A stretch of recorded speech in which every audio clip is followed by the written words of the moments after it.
Hi friends, welcome to village facts. Joint pains ఈ పేరు వినగానే చాలామంది గుండెల్లో గుబులు మొదలవుతుంది. జాయింట్ పెయిన్స్ వల్ల వచ్చే నొప్పి అంతా ఇంత కాదు. జాయింట్ పెయిన్స్లో ముఖ్యంగా చెప్పుకోదగింది కీళ్ళ నొప్పులు. ఈ మోకాల నొప్పులు ఒకప్పుడు ముసలి వాళ్ళలో మాత్రమే కనిపించేది, కానీ ఇప్పుడు వయసుతో సంబంధం లేకుండా యువకుల్లో కూడా ఈ మోకాల నొప్పి ఎక్కువగా అయిపోయింది. ఈ మోకాల నొప్పి ఒక్కసారి మొదలయ్యిందంటే ఆ వ్యక్తి నిల్చుంటే కూర్చుంటే నిల్చోలేని పరిస్థితికి చేరుకుంటాడు.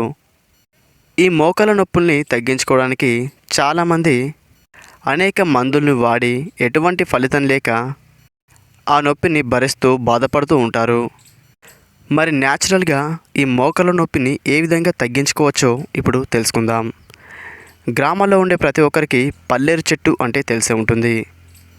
ఈ పల్లేరు చెట్లు దాదాపు 365 రోజులు ఎక్కడైతే నేల తడిగా ఉంటుందో ఆ ప్రాంతాలలో కనిపిస్తూ ఉంటాయి. ముఖ్యంగా వర్షాకాలంలో ఈ చెట్లు ఎక్కువగా ఎటు చూసినా కనిపిస్తూ ఉంటాయి. మనకు కావాల్సింది పల్లేరు చెట్టు యొక్క ఆకులు. ఈ ఆకుల్ని తీసుకొచ్చి బాగా దంచి అందులో నుండి రసాన్ని బయటకు తీయండి. ఈ పల్లేరు ఆకుల రసం ఒక 2 స్పూన్లు తీసుకుంటే దానికి 1 స్పూన్ స్వచ్ఛమైన నువ్వుల నూనె కలిపి బాగా మరిగించండి. బాగా మరిగిస్తే ఆ 2 స్పూన్ల పల్లేరు ఆకుల రసం ఈ నువ్వుల నూనెలో ఇంకిపోతుంది.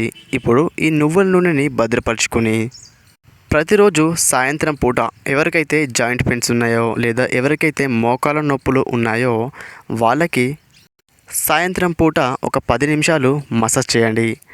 ఇలా ప్రతిరోజు చేస్తున్నట్లయితే ఎంత తీవ్రంగా కీళ్ళ నొప్పులు మోకాల నొప్పులు ఉన్నా కొద్ది రోజుల్లోనే ఆ కీళ్ళ నొప్పులు మోకాల నొప్పులు అన్నీ పూర్తిగా తగ్గిపోతాయి. ఫ్రెండ్స్, ఈ వీడియో మీకు నచ్చినట్లయితే ఈ వీడియోని లైక్ చేసి షేర్ చేయండి. మరిన్ని ఇలాంటి వీడియోల కోసం ఈ ఛానల్ని సబ్స్క్రైబ్ చేసుకోండి.